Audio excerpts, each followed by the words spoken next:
Terima kasih Anda masih bersama kami. Bagi Anda yang baru saja bergabung, kami akan kembali 3 berita utama hari ini. Umat Kristen di Kabupaten Tapanuli Selatan semangat membersihkan gereja yang berlumpur demi rayakan Natal.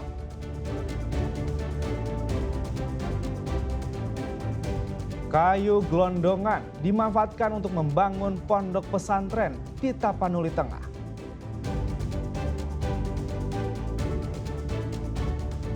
Ribuan penumpang padati pelabuhan Belawan Kota Medan. Pemudik pilih naik kapal karena biaya murah.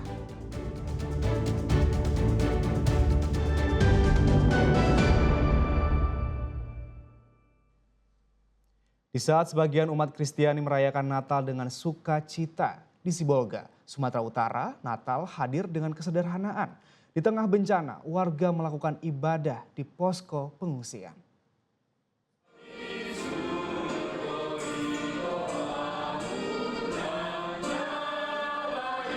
Dengan penuh hikmat, umat Kristiani di Sibolga, Sumatera Utara melangsungkan ibadah Natal keluarga di posko pengungsian.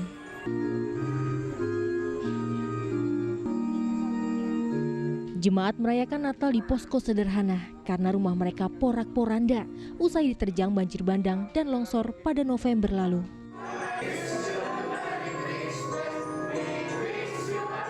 Jemaat berharap momentum Natal bisa memberi penguatan bagi mereka yang sedang berduka dan menghadapi kesulitan hingga nantinya dapat bangkit dan pulih seperti sedia kala. Kalau bisa kado Natalnya diberikan sama Tuhan Yesus, terkhusus kepada korban, tabahlah. Terutama yang ada korban jiwa, maunya diberikan kekuatan, segera bangkit. Tim Liputan melaporkan.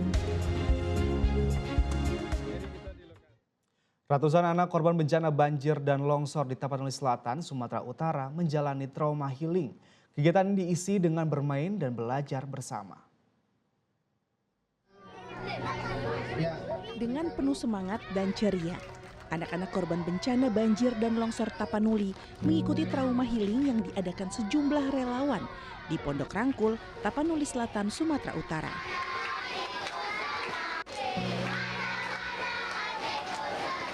Anak-anak menjadi kelompok paling rentan pasca bencana. Karena itu, pemulihan psikologis anak menjadi perhatian utama. Dengan program seperti ini, satu minimal kondisi psikologis dan juga pendidikan anak-anak terutama dan juga ibu-ibu juga itu terdukung dan mereka segera bisa paling nggak secara psikologis dulu normal nih. Secara psikologis normal mereka mendapat ketenangan, kenyamanan bahwa kemudian infrastruktur hunian sementara juga tetap sebagainya. Ini proses nih. Sambil menunggu proses itu mereka mental harus segera pulih dulu. Kegiatan trauma healing diisi dengan belajar, bermain, dan bernyanyi bersama. Tak hanya anak-anak, sejumlah relawan juga memberikan trauma healing kepada ibu-ibu korban bencana. Rizky Ramadan melaporkan dari Tapanuli Selatan, Sumatera Utara. Ya, pengungsi korban banjir bandang di Kecamatan Batang Toru mendapat pelayanan cukur rambut gratis dari sejumlah relawan. Tak perlu repot-repot, pengungsi hanya menunggu antrean dan mencukur rambut sesuai gaya yang diinginkan.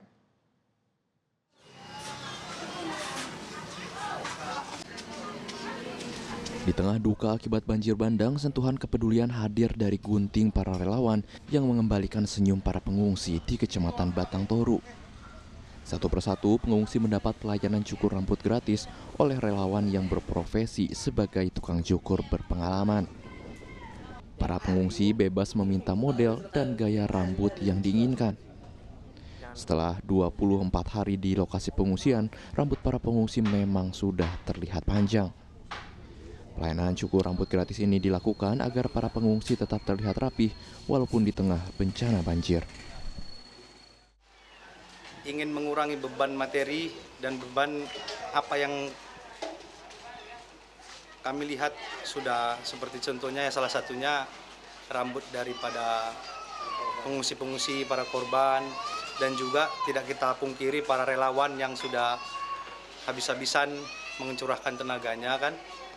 Kami lihat kerapiannya sudah mulai berkurang dan kebetulan ada salah satu daripada anggota sinaman kami yang memiliki skill di bidang itu, makanya terbentuklah ide seperti ini. Adanya pelayanan cukur gratis ini pun disambut antusias para pengungsi.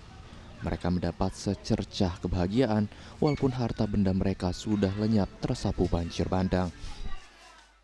Terima kasih. Udah lega semua, udah lega bang. Rasanya senang bang? Iya bang. Rasanya senang bang. Tadi gimana bang ininya bang, apa namanya? Model cukuran abang ini abang minta sendiri sama yang nyukur bang? Minta bang. Minta ya, berarti mau cukur mau kayak manapun dilayani sama yang nyukur bang ya? Iya bang. Oke, abang warga mana bang? Orang Desa Garuda bang. Oh, rumah kita juga berarti Habis, bang ya? Oke bang, artinya ini abang nggak cukur rambut setelah kejadian itu begitu bang? Iya bang. Oke bang. Usai mendapat pelayanan cukur rambut gratis, kini para pengungsi sangat berharap kepada pemerintah untuk secepatnya membangun hunian yang layak. Rizky Ramadan melaporkan dari Tapanuli Selatan. Ribuan penumpang asal Batam, Kepulauan Riau kembali tiba di Terminal Penumpang Bandar Deli, Pelabuhan Belawan, Kota Medan. Kedatangan ribuan pemudik ini untuk berlibur dan rayakan Natal serta Tahun Baru di kampung halaman.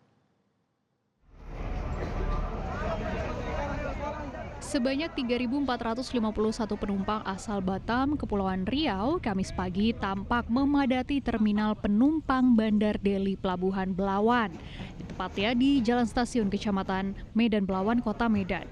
Kedatangan penumpang yang didominasi para pekerja asal Batam ini merupakan arus mudik lanjutan perayaan Natal dan Tahun Baru menuju Kota Medan dan sejumlah kota lain di Sumatera Utara. Seorang penumpang mengaku perjalanan menggunakan kapal motor Kelut. Kondisinya di kapal terasa padat, namun tetap memilih transportasi laut karena bernilai ekonomis sekaligus untuk menikmati perjalanan di atas laut. Satu dari harganya murah, terus bawa anak-anak juga nyaman kayak di rumah, ombak cukup tenang sepanjang malam. Fasilitasnya juga banyak. Jadi nggak bosankan, ada bioskop, ada karaoke. Kak, cuaca sendiri selama perjalanan seperti apa, Kak? Puji Tuhan bagus, ombak pun tenang, tidak hujan, jadi kami pun ya tenang lah dalam kapal. Ya di rumah lah nggak nyaman Kak ya? Nyaman ya? Iya nyaman banget. Itu kepada data tanggal 10 Desember sampai 25 Desember. Jadi masih ada kenaikan 35%. Saya ulangi, masih ada kenaikan 13%. Penumpangnya itu sesuai kapasitas maksimal sekitar 3.656.